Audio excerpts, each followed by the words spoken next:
जय हिंद। आप सभी का हमारे चैनल पर स्वागत है। आज के इस वीडियो में हम आप सभी को एक समान वैद्युत क्षेत्र में रखे वैद्युत द्विध्रुव पर कार्यरत बलयुग्म के आघूर्ण का एक फार्मूला जो है उसका डेरिवेशन कराने वाले हैं। और इससे पहले जो है हम 10 लेक्चर जो हैं वो अपलोड कर चुके हैं, इसलिए उन वीडियोज को आप जब देख करके आएंगे ना तो ये वाला वीडियो आप लोगों को बेहतरीन तरीके से समझ में आएगा। ऐसा मैं आशा करता हूँ। ठीक है, मतलब ये हमारा कहना है कि जब आप वीडियो को पिछली वीडियो आप देख करके आएंगे तब ये वाला वीडियो जो है आप लोगों को और भी बेहतरीन तरीके से समझ में आएगा। ठीक है, तो सबसे पहले हम हेडिंग को डाल लेते हैं। अगर आप चैनल पर नए हैं तो चैनल को सब्सक्राइब लें और शेयर लाइक कर लें और बेल आइकन को अवश्य दबा लें ताकि हमारे वीडियो जैसे ही आप अपलोड करूं आप लोगों तक उसका नोटिफिकेशन सबसे पहले पहुंचे। ठीक है, तो बिना टाइम वेस्ट किए वीडियो को शुरू करते हैं। लास्ट तक वीडियो को अवश्य देखिएगा। अगर पसंद आए तो आप कमेंट बॉक्स में कमेंट अवश्य करिएगा। 2 मिनट का टाइम लगता है, 2 मिनट में 1 मिनट के टाइम में आप लोगों को कमेंट करने में दिक्कत होती है, आप कमेंट अवश्य कर दिया करें। ठीक है, चलिए देखिएगा। टॉपिक है हमारा एक समान वैद्युत क्षेत्र और चल क्या रहा है, 12th की फिजिक्स। ठीक है, 12th फिजिक्स का इलेक्ट्रोमैग्नेटिज्म जो यूनिट है उसका फर्स्ट चैप्टर है जिसका नाम है आवेश एवं वैद्युत क्षेत्र। चैप्टर का नाम क्या है? आवेश एवं वैद्युत क्षेत्र। लेक्चर नंबर 11 होगा। कौन सा होगा? लेक्चर नंबर 11 होगा। कौन सा होगा? Lecture number 11। ठीक है, तो यहाँ पे देख लेते हैं। एक समान वैद्युत क्षेत्र में समान एक समान वैद्युत क्षेत्र एक समान वैद्युत क्षेत्र में रखे एक समान वैद्युत क्षेत्र में रखे वैद्युत द्विध्रुव पर वैद्युत द्विध्रुव वैद्युत द्विध्रुव पर कार्यरत कार्यरत एक समान वैद्युत क्षेत्र में। देखो, एक एक शब्द को बहुत अच्छे से समझाऊंगा, बस आप केवल फोकस करिएगा, समझने की कोशिश करिएगा। ठीक है, हमारे साथ बने रहिए, हम आप लोगों को जो है टॉपर बना के ही छोड़ेंगे। एक समान वैद्युत क्षेत्र में रखे वैद्युत द्विध्रुव पर कार्यरत बलयुग्म का आघूर्ण बल युग्म बलयुग्म का का आघूर्ण समझने की कोशिश करिए। सबसे पहली चीज आई है एक समान वैद्युत क्षेत्र। तो आप लोगों को दिमाग में आ रहा होगा कि आखिर एक समान वैद्युत क्षेत्र होता क्या है। ठीक है, तो पहले मैं एक सिंपल सी परिभाषा आप लोगों को देता हूं, फिर यहाँ पे इसका नोटेशन जो होगा वो प्रदर्शित कैसे किया जाता है, दिखता कैसा है, उसका रूप कैसा है, ये सारी चीजें यहाँ पे हम क्लियर करने वाले हैं। तो डेफिनेशन देखिएगा क्या है। डेफिनेशन वेरी सिंपल भाषा में समझिए। वह वैद्युत क्षेत्र, क्या बताओगे? ऐसा वैद्युत क्षेत्र, वह वैद्युत क्षेत्र जिसमें वैद्युत बल रेखाओं की जो संख्या हो या फिर वैद्युत बल रेखाएं जो हो वो एक दूसरे के समांतर हो, एक दूसरे के समांतर हो, ऐसे वैद्युत क्षेत्र को कहा जाता है, ऐसे वैद्युत क्षेत्र को कहा जाता है एक समान वैद्युत क्षेत्र। हमें पता है कि एक बार में आप लोगों को समझ में नहीं आया होगा, इसलिए रिपीट करते हैं, अगेंस्ट रिपीट दिस डेफिनेशंस। ठीक है, इस परिभाषा को हम अगेंस्ट रिपीट करते हैं, फिर से समझाते हैं। तो आप लोगों को क्या है, सबसे पहले क्या है, अगर यहाँ पे एक शब्द आया हुआ है एक समान वैद्युत क्षेत्र क्या होता है, क्या बताओगे? एक समान वैद्युत क्षेत्र क्या होता है? एक समान वैद्युत, तो बताओगे ऐसा वैद्युत क्षेत्र जिसमें वैद्युत बल रेखाएं एक दूसरे के समांतर हो, ऐसा वैद्युत क्षेत्र जिसमें वैद्युत बल रेखाएं क्या हो, एक दूसरे के समांतर हो, तो इस प्रकार के वैद्युत क्षेत्र को एक समान वैद्युत क्षेत्र कहते हैं। अब आप लोगों का क्वेश्चन होगा, जल्दी से आप गुरु जी ये बताइएगा कि वो दिखता कैसा है। तो आइएगा व्हाइट बोर्ड पर और समझते हैं कि यहाँ पे जो एक समान वैद्युत क्षेत्र है वो कैसा होगा। देखिए, मान लेते हैं सब कुछ मैथमेटिक्स के अनुसार मान लीजिए, क्योंकि यहाँ पे हम डोरी और धागा लेकर के नहीं बैठे हैं कि हाँ हम एक एक, एक डोरी और वो सब मान करके नहीं बैठे हैं। बात समझ में आ रही है कि नहीं? तो हम कोई चीज मान के देखे, ये थोड़ी है कि हाँ नाप नाप के खींचेंगे। लग रहा होगा कि ये जो रेखाएं हैं वो एक समान मतलब समांतर है, एक दूसरे कैसे होनी चाहिए? समांतर होनी चाहिए, एक दूसरे के समांतर होनी चाहिए। मतलब ऐसा वैद्युत क्षेत्र जिसमें वैद्युत बल रेखाएं क्या हो, एक दूसरे के समांतर हो, एक दूसरे के समांतर हो। तो एक दूसरे के समांतर लग रहा है, ये सब एक दूसरे के समांतर है। तो जब एक दूसरे के समांतर हैं तो इस प्रकार के वैद्युत क्षेत्र को क्या बोलोगे? तो इस प्रकार के वैद्युत क्षेत्र को क्या बोलोगे?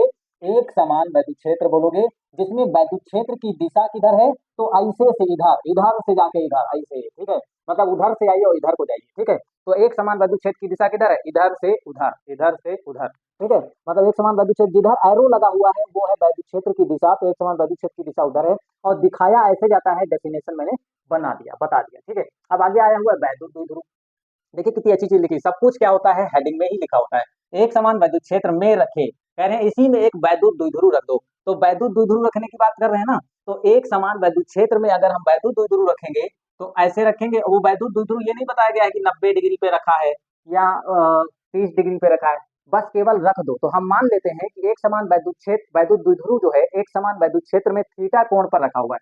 कितने कोण पर? थीटा कोण। देखिए ये है वैद्युत क्षेत्र की दिशा और ये है वैद्युत द्विध्रुव। अब वैद्युत द्विध्रुव ये कहाँ से लग रहा है? ये तो केवल एक लाइन खींची हुई, रॉड खींची हुई है। तो आप क्या कहोगे, गुरु जी बिल्कुल बैठा बना रहे हो हमको क्या, है ना? तो बाबू हम अभी अधूरा काम किए ना। अगर हम क्या करेंगे, यहाँ पे एक प्लस का क्यों रख दें और यहाँ पे एक माइनस क्यों रख दें और बता दें कि इसके बीच की दूरी कितनी है, 2l है, तो आप तो मानोगे कि एक समान ये वैद्युत द्विध्रुव हुआ कि नहीं? अब तो वैद्युत द्विध्रुव हो गया। वैद्युत द्विध्रुव क्या होता है?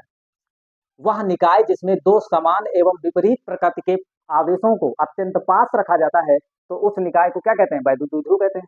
समान परिमाण एवं विपरीत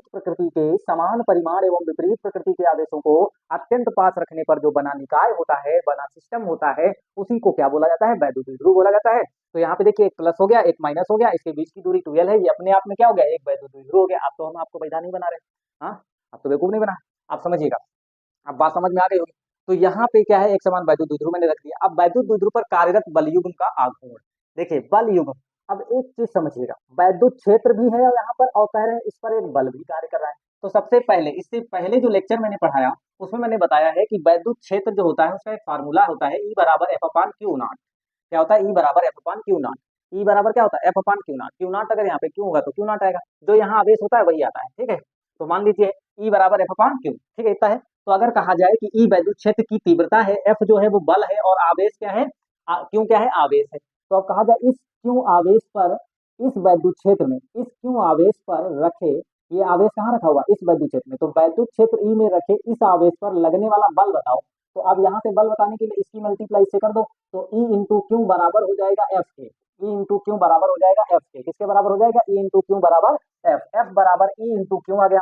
अर्थात इस एक समान वैद्युत क्षेत्र में, इस एक समान वैद्युत क्षेत्र में, एक समान वैद्युत क्षेत्र में जो बल लगेगा इस आवेश पर वो होगा ई इंटू क्यू के बराबर, वैद्युत क्षेत्र गुणे आवेश का गुणनफल। वैद्युत क्षेत्र और आवेश की गुणा करा दीजिए, जो मान मिलेगा वही होगा इस आवेश पर लगने वाला बल। ऐसे ही इस आवेश पर लगने वाला बल होगा। इतनी बात आप लोगों को समझ में आ गई, ठीक है। अब आपको समझना है, हमने बताया था कि प्लस क्यू आवेश पर जो बल लगता है, हमने बताया था प्लस क्यू आवेश पर जो बल लगता है वो वैद्युत क्षेत्र की दिशा में लगता है।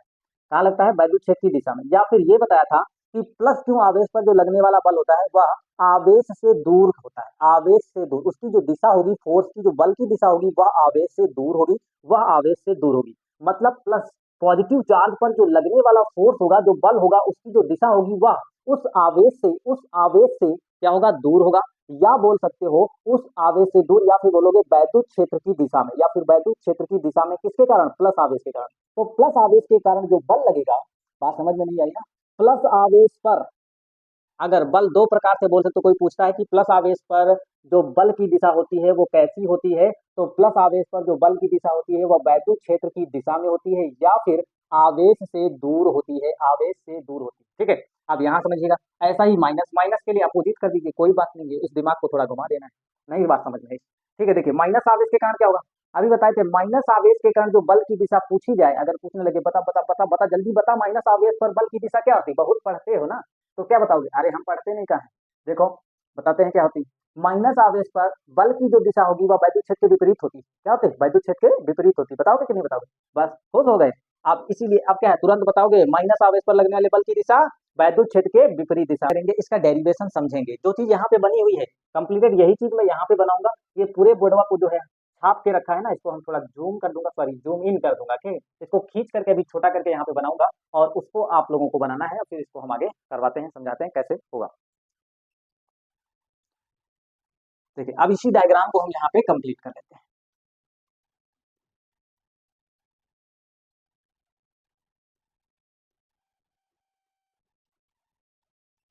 देखिए यहाँ पे हम छोटा सा एक डायग्राम बना लेते हैं।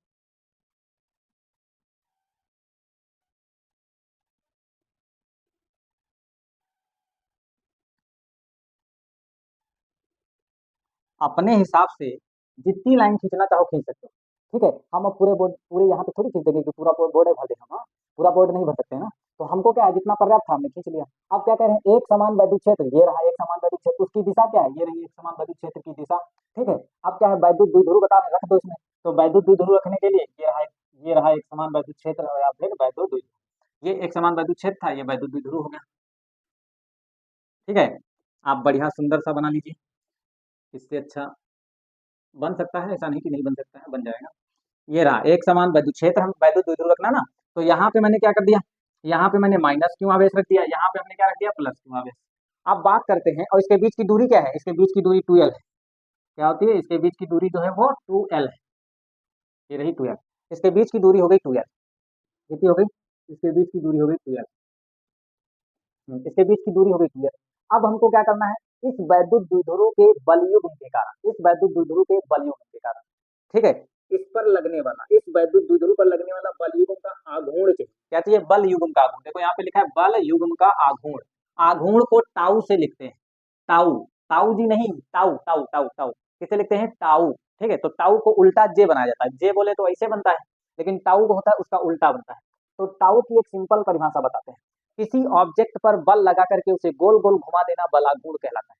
क्या कहलाता है, किसी ऑब्जेक्ट पर बल लगा करके उसे गोल घुमा देना क्या कहलाता है, बल आघूर्ण कहलाता है।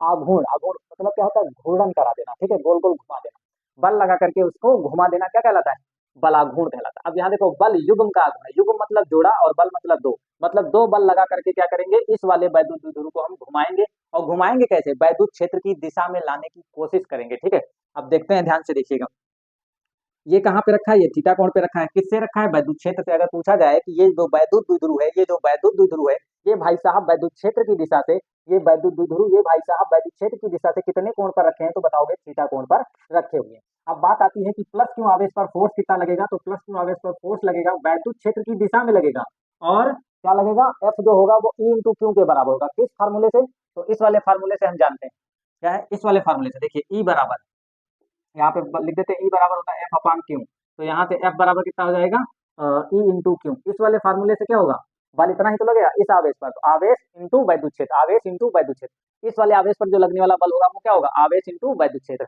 और वो भी दिशा किधर होगी, वैद्युत क्षेत्र की दिशा में, वैद्युत क्षेत्र की दिशा उधर है तो उधर रहेगी। अब यहाँ देखिए, इस आवेश पर जो बल की दिशा होगी वो क्या होगी, वैद्युत क्षेत्र के विपरीत दिशा, वैद्युत क्षेत्र उधर जा रहा है, और ये किधर जाएगा, ये इधर को आएगा, क्या होगा, उसका मुख का उल्टा इधर आएगा। ठीक है, तो वैद्युत क्षेत्र के विपरीत दिशा में, तो इधर आएगा, तो किसके बराबर होगा, वैद्युत क्षेत्र और इस आवेश के बराबर, तो आवेश इंटू वैद्युत क्षेत्र के गुणनफल के बराबर इस पर बल लगेगा। अब ध्यान से देखिएगा, एक चीज समझाने के लिए ला रहे हैं,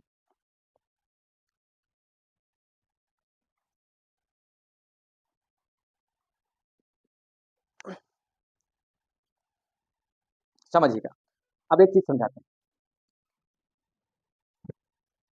देखिए अगर हम क्या करें, ये रॉड है, स्टेनलेस स्टील की रॉड, अगर हम कहें कि ये वैद्युत द्विध्रुव है, ऐसे रखा हुआ है, ऐसे रखा हुआ है वैद्युत द्विध्रुव, अगर इसी को हम यहाँ पे ले आते हैं ऐसे, अब ये ऐसे रखा हुआ है, एक क्या है, एक व्यक्ति जो है इसको इधर खींच रहा है, और एक व्यक्ति इसको इधर खींच रहा है, वो चाहता है कि इसको हम ऐसे कर दें, बिल्कुल वैद्युत क्षेत्र की दिशा में कर दें। इस पर लगने वाला बल ये चाहता है, और ये बल क्या करना चाहता है, इस वाले रॉड को घुमा के ऐसे करना चाहता है, ये इसको रोटेट कराना चाहता है। ये इधर एक फोर्स लग रहा है, एक इधर, अगर किसी व्यक्ति मतलब कोई चीज हो इस पर ऐसे हो, और इस पर एक फोर्स ऊपर की तरफ ऐसे लगे, और एक फोर्स उधर की तरफ नीचे लगे, एक फोर्स ऐसे लग रहा है, एक फोर्स ऐसे लग रहा है, ठीक है, ये जो फोर्स है वो एक ऐसे लग रहा है, और ये वाला फोर्स जो है वो ऐसे लग रहा है। अगर एक फोर्स ऐसे एक फोर्स लगेगा तो ये ऐसे घूम नहीं जाएगा, ये रोटेट कर जाएगा। तो ये जो दोनों बल हैं, ये दोनों कोशिश कर रहे हैं कि ये जो है वैद्युत द्विध्रुव, ये वाला वैद्युत द्विध्रुव, ये दोनों चाहते हैं इसको खींच करके इसको वैद्युत क्षेत्र की दिशा में कर दें। क्या करते हैं, वैद्युत क्षेत्र की दिशा में कर दें, ये इसका मकसद है। ये दोनों बलों का जो मकसद है इसे बल युग्म बोलते हैं। बल मतलब एक ये बल और एक ये दो बल, दोनों मिलकर बल युग्म बन गए कि नहीं। तो बल युग्म का काम है कि इस वैद्युत द्विध्रुव को, इस बकलोल को क्या करना है, ऐसे करना है, इसको ऐसे करना है, इसका काम है, इसका काम, इस बल युग्म का काम। और जैसे ही ये ऐसे कर देगा, इसी को बोला जाता है बल युग्म का आघूर्ण। क्या बोला जाता है, बल युग्म का आघूर्ण। फार्मूला क्या होता है अभी हम बताएंगे, ठीक है, आप समझ गए होंगे इसका काम क्या है। इसका काम है कि वैद्युत द्विध्रुव को थीटा कोण पर जो झुका हुआ है इसको वैद्युत क्षेत्र की दिशा में लाना, और जैसे ले आएगा इसी को बोलते हैं बल युग्म का आघूर्ण। उसी का हमको फार्मूला निकालना है कि वो किस ताकत से इसको वैद्युत क्षेत्र की दिशा में किया है। ठीक है, आगे समझते हैं। चलिए देखिए, अब हम क्या लिखेंगे, अब इसका हम प्रूफ करना शुरू करते हैं। तो सबसे पहले यहाँ पे लिखेंगे हम हिंदी में थोड़ा, माना, माना ए बी, इसका नाम लिख देते हैं ए और बी, ठीक है, माना ए बी, माना एक वैद्युत द्विध्रुव, माना एक वैद्युत द्विध्रुव ए बी, एक समान, माना एक वैद्युत द्विध्रुव ए बी समान परिमाण, क्या लिखोगे, समान, समान परिमाण एवं विपरीत प्रकृति, एवं विपरीत प्रकृति के आवेशों, आवेशों, विपरीत प्रकृति के आवेशों, क्या बताओगे? विपरीत प्रकृति के आवेशों प्लस क्यों तथा माइनस क्यों आवेश, हाँ, आप क्या लिखा? विपरीत प्रकृति के आवेशों प्लस क्यों तथा माइनस क्यों से मिलकर बना है, से मिलकर, मिलकर बना है, बना है, मिलकर बना है, ठीक है। जिसके बीच की दूरी 12 है, क्या बताओगे? जिसके बीच की दूरी 12 है, जिसके, जिसके बीच की दूरी 12 है, 2 इंटू एल है, जिसके बीच की दूरी 12 है। अब देखो हम अलग से लाइन में लिखेंगे कि वैद्युत द्विध्रुव के प्लस क्यों आवेश पर लगने वाला वैद्युत बल, ठीक है। तो यहाँ पे लिखेंगे प्लस क्यों वैद्युत द्विध्रुव के, वैद्युत द्विध्रुव, वैद्युत द्विध्रुव के प्लस क्यों आवेश पर, आवेश पर कार्यरत, कार्यरत, इसको वैद्युत बल ही बोलते हैं, कार्यरत वैद्युत बल, कार्यरत वैद्युत बल, कौन सा बल? कार्यरत वैद्युत बल। इसको हम क्या कर सकते हैं? इस पर जो कार्यरत वैद्युत बल है उसको हम एफ प्लस में क्यों और सफिक्स में प्लस क्यों का लिखते हैं? एफ मतलब फोर्स और प्लस क्यों का मतलब है प्लस क्यों आवेश पर लगने वाला, ठीक है। तो यहाँ पे एफ और प्लस में क्यों लिख देते हैं, बराबर किसके होगा? ई इंटू क्यू के, किसके बराबर? ई इंटू क्यू के। तो यहाँ पे ई इंटू क्यू। अब कुछ बच्चे क्या करेंगे, एडवांस दिमाग लगाएंगे, ये जो है कुछ होते ना बिल्कुल डीपली पढ़ने वाले, खोखला करने वाले दिमाग को, उसका क्या है, वो कहेंगे गुरुजी यहाँ प्लस क्यों लिखे हो, यहाँ प्लस नहीं लिखे, ठीक है। तो यहाँ प्लस लिखने की जरूरत नहीं है, यहाँ पे प्लस साइन बता रहा है कि हम बल किस पे लिख रहे हैं? प्लस आवेश पर। और यहाँ पे केवल क्या है? परिमाण लिया जाता है, बल की दिशा होती है ना, बल एक सदिश राशि होती है, हमको यहाँ पे क्या लेना है? केवल परिमाण, ठीक है। तो यहाँ फोर्स जो लिखा जा रहा है वो परिमाण का लिया जा रहा है, केवल न्यूमेरिकल वैल्यू लोगे, ठीक है। अब यहाँ देखिएगा इसी प्रकार से हम माइनस क्यों आवेश पे लिख लेंगे, तो यहाँ पे लिखेंगे इसी प्रकार, इसी प्रकार, इसी प्रकार माइनस क्यों आवेश पर कार्यरत, कार्यरत बल, माइनस क्यों आवेश पर कार्यरत बल क्या होगा? एफ सफिक्स में माइनस क्यों, ठीक है। वो बराबर किसके होगा? ई इंटू क्यू के, किसके बराबर होगा? ई इंटू क्यू के। यहाँ पर भी ई इंटू क्यू आया है और यहाँ पर भी ई इंटू क्यू आया, आया है कि नहीं आया? बात समझ में आई कि नहीं आई? अब हम क्या करेंगे, अब यहाँ पे देखिएगा एक चीज समझिएगा, बल की क्रिया रेखा क्या होती है? बल की क्रिया रेखा, टाउ की परिभाषा भी लिखवाते हैं हम, अभी बताते हैं कि वैद्युत द्विध्रुव पर कार्यरत बलयुग्म का जो आघूर्ण होता है वो होता है किसी एक बल का परिमाण गुणे दोनों बलों की क्रिया रेखा के बीच की लंबवत दूरी।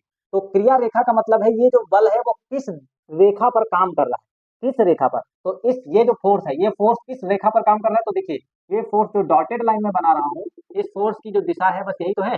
तो ये जो फोर्स है उसके क्रिया रेखा जो है, बल की जो क्रिया रेखा है वो ये वाली, मतलब ये फोर्स इस वाले डॉटेड लाइन पर, इस वाली रेखा पर कार्य कर रहा है। इस रेखा को ही बल की क्रिया रेखा बोलते हैं, इस रेखा को ही बल की क्रिया रेखा बोलते हैं, ठीक है। दूसरी बल की क्रिया रेखा ये रही, ये नहीं एक ही है, ठीक है। यहाँ पे एक और है, ये देखो दो बल लग रहे हैं तो दो बल की क्रिया रेखा होगी ना, एक ये बल क्रिया रेखा हो गई, दूसरी ये बल की क्रिया रेखा होगी, और इसके बीच की लंबवत दूरी चाहिए। तो इसके ऊपर चढ़ जा करके उसके ऊपर खड़े होकर के जब झांकोगे नीचे को तो लंबवत दूरी तो ये वाली होगी ना, टॉप व्यू बोलते हैं इसको, क्या बोलते हैं? सीबीएसई बोर्ड में टॉप व्यू। जब आप ऊपर से झांकोगे ऊपर से तो ये लंबवत दूरी ऐसे होगी ना, लंबवत 90 डिग्री 90 डिग्री 90 डिग्री 90 डिग्री, ठीक है। तो लंबवत दूरी तो ये वाली हो जाएगी। तो हमको तो इस रेखा ये इसके इसके बीच की ये वाली दूरी चाहिए ना। तो अब देखिए जब ये कोण, ये वाला 90 कोण बन जाएगा कि नहीं बन जाएगा? ये 90 डिग्री हो गया। अब देखिए ध्यान से देखिएगा, 90 डिग्री के सामने की जो भुजा होती है वो क्या होती है? कर्ण होती है। 90 डिग्री के सामने की भुजा क्या होती है? कर्ण, ठीक है। 90 डिग्री के सामने की भुजा कर्ण होगी और ये कोण थीटा है। अरे ये थीटा है तो ये भी थीटा होगा क्योंकि समांतर रेखाएं, ठीक है। ये थीटा है तो थीटा के सामने की भुजा ये लंब हो गई। तो अब ध्यान से देखिएगा, हमको इस चीज का वियोजन करना है, किसका वियोजन करना है? इस चीज का। हम बताए थे थीटा की तरफ वाला कॉस होगा और थीटा के विपरीत वाला साइन होगा, तो ये हो जाएगा 2l साइन थीटा। कितना हो जाएगा? 2l sine theta. और कुछ बच्चे होंगे कहेंगे हाँ गुरु जी कुछ और समझ में नहीं आया, ठीक है। अभी इस त्रिभुज को हम समझाएंगे, वहां पे नाम लिखे ए बी, ये हो गया आपका सी, ठीक है, ए बी सी। अब हम देखिए ये काहे किए हैं, ये काम करने की क्या जरूरत है? तो फार्मूला होता है बाबू, क्या होता है? टाउ बराबर होता है किसी एक बल का परिमाण, किसी एक बल का परिमाण और दोनों बलों की जो क्रिया रेखा है ये वाली, दोनों बलों के जो बीच की क्रिया रेखा है उससे लंबवत दूरी लेनी है। कौन सी लेनी है? लंबवत दूरी। इसीलिए काम किए हैं। आई बात समझ में कि नहीं है? अब ये मत कहना कि गुरु जी ये काहे बना रहे हैं, ठीक है। तो इसके इसके बीच की लंबवत दूरी चाहिए थी ना, इसीलिए हम बवाल किए ये वाला, ठीक है। अब ध्यान से देखिएगा नीचे दिख रहा है ना। अब हम लिखेंगे कि वैद्युत द्विध्रुव पर कार्यरत बलयुग्म का आघूर्ण, क्या लिखेंगे, वैद्युत द्विध्रुव पर अतः, क्या लिखेंगे, अतः वैद्युत, वैद्युत द्विध्रुव, अतः वैद्युत द्विध्रुव पर कार्यरत बल युग्म का आघूर्ण, बल युग्म का आघूर्ण, बल युग्म के आघूर्ण को काहे से लिखते हैं, इन चता भाई को काहे से लिखते हैं, टाउ से लिखते हैं। जे इधर को बनता है तो टाउ उल्टा बनता है, तो टाउ बराबर होता क्या है, हिंदी में लिखना पड़ेगा। तो हिंदी में लिखोगे किसी एक बल का परिमाण, परिमाण क्या लिखोगे, एक किसी एक बल का परिमाण, परिमाण केवल परिमाण लेना होता है, आंशिक मान केवल केवल यहाँ पे किसी एक बल का, चाहे ये वाला लिख दो, जो पसंद आए वो लिखना, ये वाला लिखना चाहे ये वाला लिखना, ठीक है, लेकिन लिखना कोई एक है, ये नहीं कि दोनों को उसमें मिक्स करके लिख देना, तो गड़बड़ा जाएगा सब मामला, ठीक है, मिक्सचर शरबत मिलेगा फिर। E into Q, E into Q में से कोई एक, यहाँ चाहे ये वाला लिखना चाहे ये वाला, ठीक है। अब और भी आगे होता है, आगे क्या होता है, गुड़े में दिख रहा नीचे, यहाँ देखिएगा, किसी एक बल का परिमाण, और आगे होता है दोनों बलों की क्रिया रेखा के बीच की लंबवत दूरी, तो हम यहाँ से लिख देते हैं, यही लिख देते हैं, देख तो रहा है, दोनों दोनों बलों के बीच, दोनों बलों के बीच की, दोनों बलों के बीच, दोनों बलों के क्रिया रेखा के बीच की लंबवत दूरी, दोनों बलों के क्रिया रेखा, दोनों बलों के क्रिया रेखा के बीच की लंबवत दूरी, दोनों बलों के क्रिया रेखा, कौन रेखा है, या क्रिया रेखा, क्रिया रेखा, अब रेखा के बारे में मत सोचो, दोनों बलों के क्रिया रेखा के बीच की लंबवत दूरी, की लंबवत दूरी, कौन सी दूरी भैया, लंबवत दूरी, इतनी चीज नीचे समझ में आ रही ना, ठीक है। हम बोल देते हैं यहाँ पे किसी एक बल का परिमाण, और गुणे में लिखा हुआ है दोनों बलों के क्रिया रेखा के बीच की लंबवत दूरी, ठीक है। तो इतना चीज आप नोट करिए, तो इसको हम इरेज करके आप आगे हम समझेंगे, ठीक है।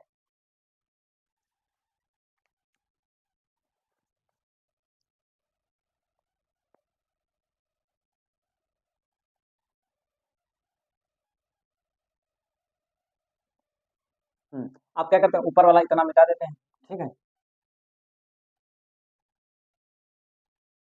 चलिए समझिएगा, अब हमको क्या लिखना है, ये वाला टाउ, अब टाउ बराबर यहाँ पे लिख देते हैं, टाउ बराबर, कह रहे हैं किसी एक बल का परिमाण लिख लो, तो हम क्या करते हैं, इसको उठा लेते हैं, तो यहाँ पे हम क्या लिख लेंगे, ई इंटू क्यू, और गुणे में क्या है, दोनों बलों के क्रिया रेखा के बीच की लंबवत दूरी। अभी हम गला फाड़ फाड़ के चिल्ला चिल्ला के बता रहे थे कि इस बल की जो रेखा है यही होती है क्रिया रेखा, यही है बल की क्रिया रेखा, और इस बल की जो रेखा है, यह जो बल जिस रेखा पर काम कर रहा है, इसी बल को बोलते हैं ना बल की क्रिया रेखा। तो एक बल की क्रिया रेखा ये हो गई, दूसरी वाली ये हो गई, इसके बीच की जो लंबवत दूरी है यही हुई ना, जब यही हुई तो इसके बीच की लंबवत दूरी निकालोगे कैसे, तो हम एक त्रिभुज लगा लेते हैं यहाँ पर, ठीक है। अब यहाँ पे लिख लेते हैं, क्योंकि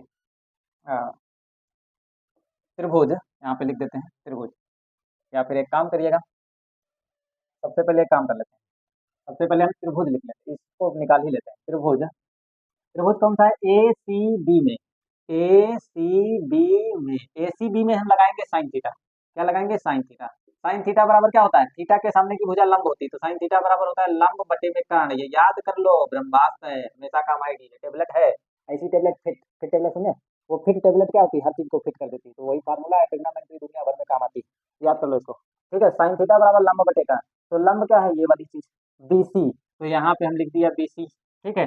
और कर्ण क्या है, कर्ण ये वाली भुजा है टूयल, तो यहाँ टूयल हो गया, अब बीसी निकालना था तो टूयल की गुणा कराओ इधर, तो बीसी बराबर क्या हो जाएगा, टूयल साइन थीटा, और बटे में हो जाएगा बीसी, ठीक है। तो बीसी ही तो लंबवत दूरी है, यही बीसी तो लंबवत दूरी है, तो ये वाली हो गई बीसी लंबवत दूरी, तो अब तो मान पता चल गया कि हाँ लंबवत दूरी क्या है, बीसी बराबर टूयल साइन थीटा है। अब हम लगा सकते हैं ये वाला फॉर्मूला, वैद्युत द्विध्रुव पर कार्यरत बल युग्म का आघूर्ण टाउ बराबर किसी एक बल का परिमाण गुणे दोनों बलों की क्रिया रेखा के बीच की लंबवत दूरी, दोनों बलों की क्रिया रेखा के बीच की लंबवत दूरी, ठीक है। अब यहाँ पे देखिएगा टाउ बराबर क्या हो जाएगा, टाउ बराबर किसी एक बल का परिमाण मतलब ई इंटू क्यू हो जाएगा, तो यहाँ पे ई इंटू क्यू हो जाएगा, दोनों बलों के क्रिया रेखा के बीच की लंबवत दूरी बीसी यहाँ पे आ चुकी है, बीसी है टू एल साइन थीटा, कितना है, टू एल साइन थीटा। इन लोगों को बर्बाद कर देते हैं, इनका कोई काम नहीं, फालतू जगह घेर के बैठे रहते हैं, ठीक है। आगे देखिएगा, अब हमको क्या करना है, क्यू इंटू टूएल को, इसको क्या करो, सूत्र को इकाई में मिला देते हैं, ठीक है, इसको क्या करते हैं, इकाई में मिला लेते हैं, तो टाउ बराबर क्या हो जाएगा, ई तो यहाँ लिखा ही है, और क्यू इंटू टूएल होता क्या है, पी होता है, और फिर आगे क्या लिखा है, साइन थीटा। घबराइए मत, हम यहाँ लिख देते हैं कि पी बराबर क्या होता है, क्यू इंटू टूएल। कुछ बच्चे घबराने लगते हैं कि ये क्यू इंटू टूएल पी कैसे हो गया, तो इसे पहले वीडियो में पढ़ा चुके हैं ना, तो जाके पहले उसको पढ़ो, ठीक है, तब और अच्छे से समझ में आए, ठीक है। और अच्छे से समझ में ना आए, गारंटी देता हूँ कि अगर वीडियो पढ़ करके आइएगा रेगुलर, जो कंटिन्यू वीडियो चल रहे हैं उनको आप पढ़िए रेगुलर और फिर वीडियो को देखिए, 100% कहता हूँ, पूरा का पूरा अगर भेजे में ना उतार दूँ तो गारंटी। चलिए देखिएगा, तो टाउ बराबर ई पी साइन थीटा, तो बोलने में सही नहीं लग रहा, तो हम क्या लिख सकते हैं, टाउ बराबर पी ई साइन थीटा, क्या लिख सकते हैं, पी ई साइन थीटा। फिलहाल आप ई और पी दोनों लिख सकते हो, चाहे ई पी साइन थीटा पढ़ो और चाहे पी ई साइन थीटा पढ़ो, चाहे 3 गुणे 2 करो तब भी 6 आएगा, और चाहे 2 गुणे 3 करो तब भी 6 आएगा, आएगा कि नहीं आएगा, चाहे इधर का काम करो चाहे इधर का काम करो, बात बराबर होती है। तो टाउ बराबर क्या आ गया, पी ई साइन थीटा, ये फार्मूला हमको लाना था, हम ये फार्मूला ला चुके हैं, इसको आप नोट करिएगा। अब हम इस पर लगाएंगे केस, हाई कोर्ट नहीं जाना है, बस इसी पर केस लगाना है। देखिएगा विशेष स्थितियां, ठीक है, इस पर हम केस समझेंगे। कितने केस होते हैं वो समझ लेते हैं, पहले इसको आप यहाँ तक छापो, मतलब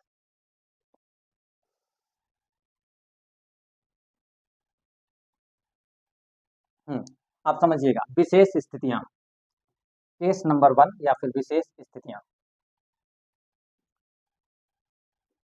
विशेष।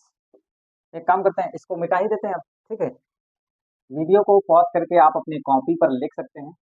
किसी भी प्रकार की कोई समस्या हो, कोई डाउट हो, कोई क्वेश्चन हो, तो आप कमेंट बॉक्स में कमेंट करिए, मैं उसका जवाब अवश्य दूंगा, ठीक है। तो अब यहाँ पर समझिएगा विशेष स्थितियां, कौन सी स्थितियां चलेंगी, विशेष स्थितियां, विशेष स्थितियां, ठीक है, विशेष स्थितियां।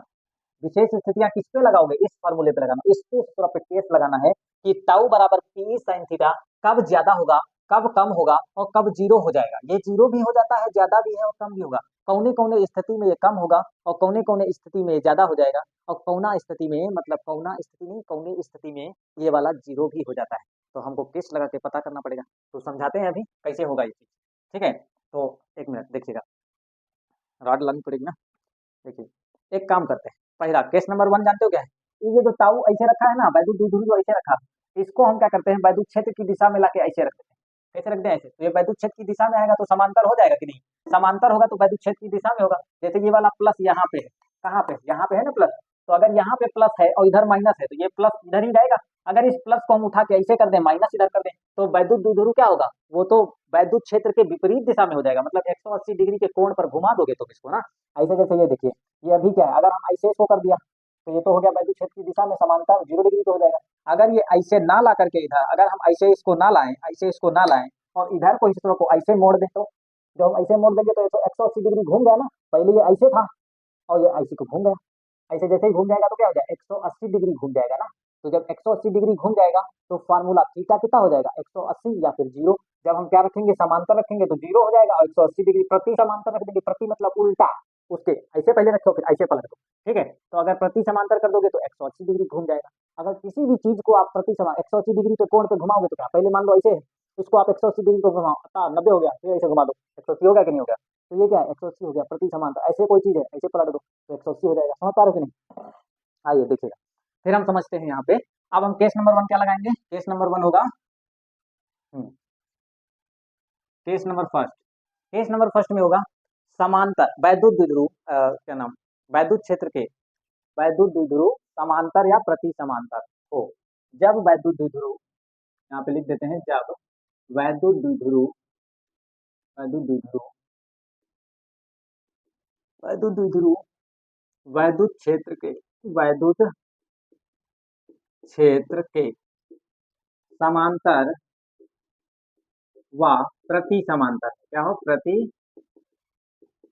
समांतर, वैद्युत क्षेत्र के समांतर हो या फिर प्रति समांतर हो, क्या बात है, वैद्युत द्विध्रुव के, वैद्युत द्विध्रुव के, जब वैद्युत द्विध्रुव, ये वाला जो वैद्युत द्विध्रुव हो वो वैद्युत क्षेत्र के समांतर हो, समांतर होगा तो इसको ऐसे आ जाएगा, और जब प्रति समांतर होगा तो ऐसे पलट जाएगा, ठीक है, तो वैसे ऐसे आ जाएगा फिर ऐसे पलट जाएगा, तो वैद्युत द्विध्रुव के समांतर हो जाएगा कि नहीं हो जाएगा, तो ये बात है ना। तो प्रति समांतर या समांतर होने पर क्या होगा, थीटा कितना हो जाएगा, थीटा एक बार 0 डिग्री ले लो, और या फिर थीटा कितना लोगे, 180 डिग्री, और जब 180 डिग्री लोगे तो टाउ कितना हो जाएगा, देखिएगा टाउ का मान कितना है, जानते हैं हम, टाउ बराबर क्या है, पी ई साइन थीटा। अब देखिए पी इंटू ई, साइन जीरो, देखो साइन 0 डिग्री का मान भी जीरो होता है और साइन 180 डिग्री का मान भी जीरो होता है, ठीक है। तो टाउ का मान क्या आ गया, टाउ बराबर तो जीरो आ गया, मतलब, मतलब क्या हुआ, कि ये जब वैद्युत द्विध्रुव इसके समांतर रख दोगे तो इस पर जो लगने वाला बल होगा इसका कोई प्रभाव नहीं पड़ेगा इस वैद्युत द्विध्रुव पर। ठीक है, कोई इफेक्ट नहीं पड़ेगा, कोई इफेक्ट ही नहीं पड़ेगा। ये वैद्युत द्विध्रुव बस जैसे रखा है वैसे रखेगा, नॉट हिलिंग एंड नॉट डूलिंग। ठीक है, ना ये हिलेगा ना डुलेगा, बस ऐसे शांति से रखेगा। हाँ, बहुत सुकून मिल रहा है हमको, ऐसे ही जिंदगी होती तो क्या होगा। ठीक है, यही सोचेगा नहीं सोचेगा तो, लेकिन ऐसा कहाँ हो सकता है, ऐसा होएगा नहीं, सबकी जिंदगी में दिक्कत है तो है। अब ये समझ में आता है कि ना, जब वैद्युत द्विध्रुव वैद्युत क्षेत्र के समांतर व प्रति समांतर। अब दूसरी चीज केस नंबर 2 लगाएंगे। क्या है केस नंबर 2? इसमें बकलोल कुछ कर नहीं पाया ना, शांति से बैठा है, परेशान करना है। आप केस नंबर 2 लगाएंगे तब तो परेशान होगा कि नहीं होगा, देखते हैं परेशान होता है कि नहीं। तो यहाँ पे ये मिनिमम वाला है, 0 हो जाएगा। अब केस नंबर 2 इसको नोट करिए, फिर केस नंबर 2 देखते हैं।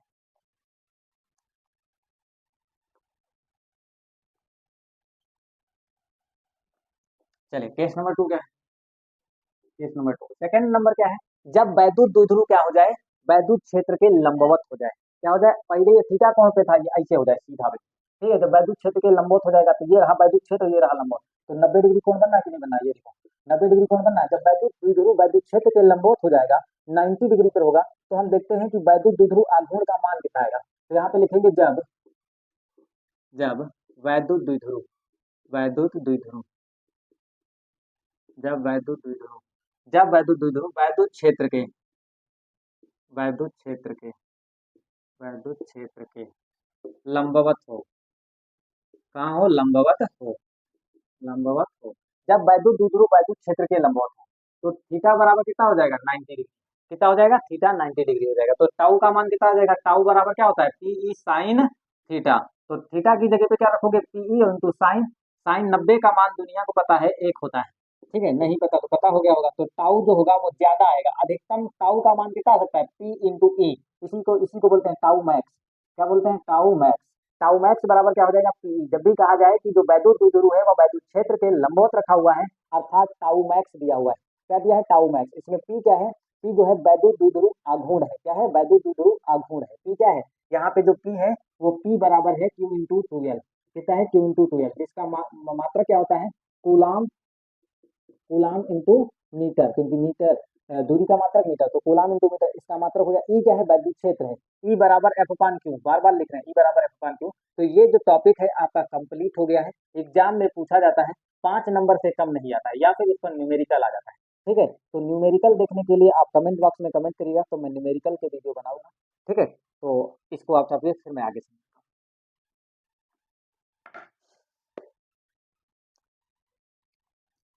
तो आशा करता हूँ कि आप लोगों को वीडियो पसंद आया होगा। अगर आप लोगों को वीडियो पसंद आता है और अगर आप चैनल पर नए हैं, तो चैनल पर अगर नए हैं तो चैनल को लाइक शेयर सब्सक्राइब अवश्य करें, और अपने दोस्तों तक भी इसको शेयर कर दें, ताकि उनका भी क्या हो सके, कुछ तो भला हो सके। ठीक है, जो महंगी महंगी ट्यूशन देते हैं, ठीक है, और फीस देते हैं, फ्री में अगर इतना अच्छा मिल रहा है तो उनकी मदद करिए। जब आप किसी की मदद करोगे तो आपकी भी क्या होगी। और बेल आइकन को अवश्य दबाइए।